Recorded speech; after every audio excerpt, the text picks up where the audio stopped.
వాసంతీయ నవసస్యేష్టి అంటే కొత్త పంట ఇంటికి వచ్చినప్పుడు సందర్భంగా చేసేదన్నమాట. ఇది వైదిక పరంపరలోని పర్వం. మరి వైదిక పరంపరలో పండుగైనా సరే, ఇంట్లో శుభకార్యమైనా సరే, సంస్కారమైనా సరే తప్పకుండా అగ్నిహోత్రం చేస్తాం. కొత్త పంట ఇంటికి రాగానే వండుకొని ఎవడు తినడు, మొదలు దేవతలకు సమర్పించిన తర్వాతనే తింటారు. అందుకని ఈరోజు అర్ధపక్వ ధాన్యం అన్నారు. ఇప్పుడు పంట పూర్తిగా ఏం రాదు కాబట్టి ఆ సగం పండినటువంటి పంట గింజలను తెచ్చి అగ్నిలో సమర్పించడం, వాటినే హోలికలు అంటారు. ఆ హోలికల్ని సమర్పించే పర్వం కాబట్టి హోలికా మహోత్సవం అంటారు. కనుక ఇప్పుడు విశేష మంత్రాలతో ఆవుతిస్తాము. నెయ్యి సామాగ్రి సమర్పిస్తూ ఉండండి.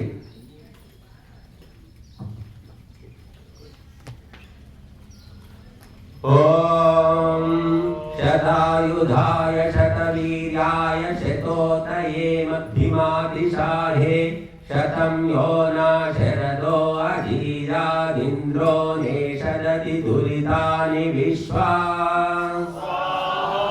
ఓం ఏ చత్వారా పదయో దేవయానా అంతరా గావా పృథివీ వియంతి తేషాం యో ఆజ్ఞాని మజీజిమావహస్తస్మై నో దేవాః పరిధత్తేః సర్వే. ఓం ఇమే జీవా విమృతయావృత్రన్న భూభద్రా దేవహూతిర్నో అద్య రాజో అగామృతయే హసాయ రాఘీయ ఆయో ప్రతరం దధానాః. ఓం ఇమం జీవేభ్యः పరిధిం దదామి మహిషాం సుగాధ పరో అర్ధమేతం శతం జీవంతు శరదా పురుషిరంతర్మృత్యుం దదతాం పర్వతేన. ఓం యథాహాన్యను పూర్వం భవంతి యథా ఋతవరుతిభిర్యంతి సాధు యథా న పూర్వమపరో జహాత్యేవాధాతరాయోషి కల్పయైషాం. ఓం ఆయుష్మాయుష్కృతాం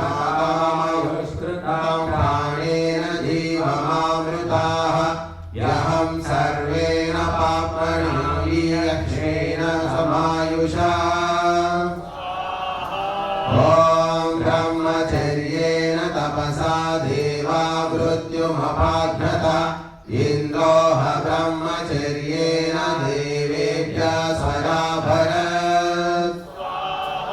ఓం శతాయుధాయ శతవీర్యాయ శతోతయే విమాతిశాహే శతం యోనా శరదో అజీరాదింద్రో నేషదతి దురితాని విశ్వా.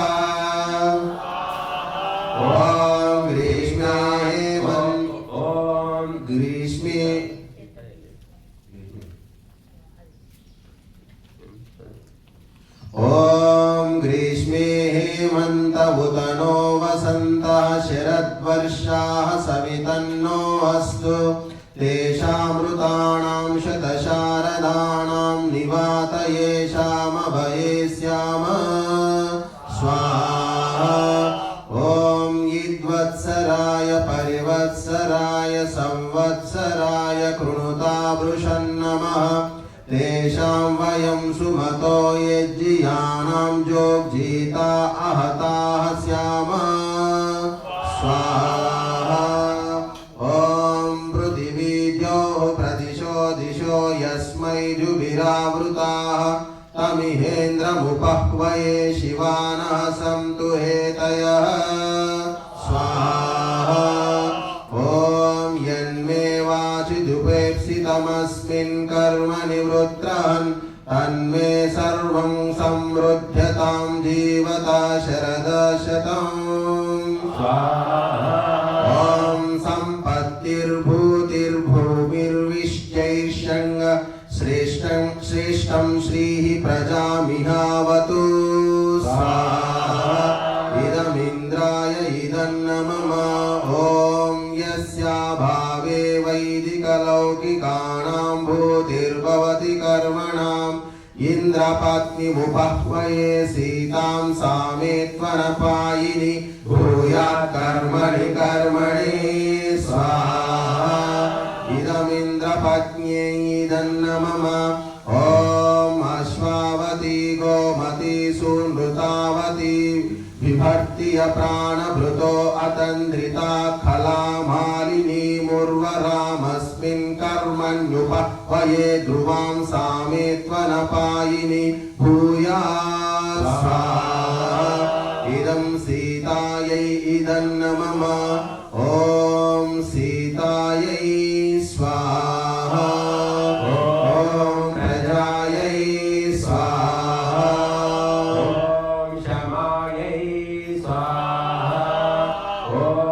भूत्यै स्वाहा ॐ व्रीहयष्टमे यवाष्टमे माषाष्टमे तिलाष्टमे मुद्गाष्टमे खल्वाष्टमे प्रियङ्गवष्टमे नवष्टमे श्यामाकाष्टमे नीलावाष्टमे गोधूमाष्टमे वसूराष्टमे यज्ञेन कल्पन्तां स्वाहा ॐ भाजो न सप्तप्रतिशतस्रो वा परावतः वाजो नो विश्वै देवै धनसाता विहावतो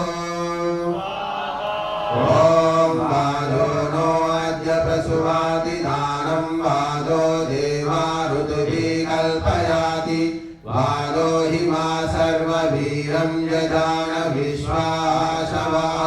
विश्वासवाजपतिर्धयेयम् ॐ वाजा पुरस्तादुतमध्यतो नो वाजो देवान् विशावर्धयाति वाजो हिमा सर्ववीरं चकार सर्वाशावाशपतिर्भवेयम् ॐ शिलायुञ्जन्ति कवयो युगाभितन्वते पृथक् धीरा देवेषु सुम्नयो ॐ युरक्तशीरावियुगातनोत कृते यो नोपपते हवीरं विराज सृष्टि सबरासन्नो नेदीयित्सृण्यापक्वमावयन् ॐ लाङ्गलं पवीरवत्सु शिवं सोमसत्सरो उदित्वपदुगामविं प्रस्तावद्रतभावनं प्रवीरीं च प्रभर्यम् ॐ इन्द्रासीतां निगृह्णातु तां भूषाभिरक्षतो सानापयस्वती दुहामुत्तरामुत्तरां समाम् ॐ शुनं सुफलाभिदुरन्तु भूमिं शुनं गीराशानुयन्तु वाहान् शुनासीराः विषातोषमाना सुपिप्पलावोषधीः कर्तमस्मै ॐ शुनं वाहाः शुनं नरः शुनं कृशतुलाङ्गलं शुनं वरद्राभद्यन्तां शुनमुष्टामुदिङ्गय ॐ शुनासीरे हस्ममेजुषेतां युद्धिविचक्रतो पयस्तेने मामुपसिञ्चताम् ॐ सीते वन्दामहे पार्वाची सुभगे भव यथा न सुमनापो यथा न सुफला भुवः ॐ घृतेन सीता मधुना समक्ता विश्वैर्देवैरनुमता मरुद्भिः सा न सीते पयसाभ्यावभृत्सोऽभ्यस्वती घृतवत्पिन्नमाना स्वाहा इन्द्राग्निभ्यां स्वाहा इदमिन्द्राग्निभ्यामिदन्न मम विश्वेभ्यो देवेभ्यः स्वाहा इदं विश्वेभ्यो देवेभ्यः इदन्न मम द्यावा पृथिवीभ्यां स्वाहा इदं द्यावा पृथिवीभ्यामिदन्न मम श्रेष्ठमग्ने अभिततृणीः विश्वां च देवा पृतनाभिषक् सुगन्नपन्तां प्रदिशन्न ये हि ज्योतिष्मध्येह जलं नायुः इदमग्नयै इदन्न मम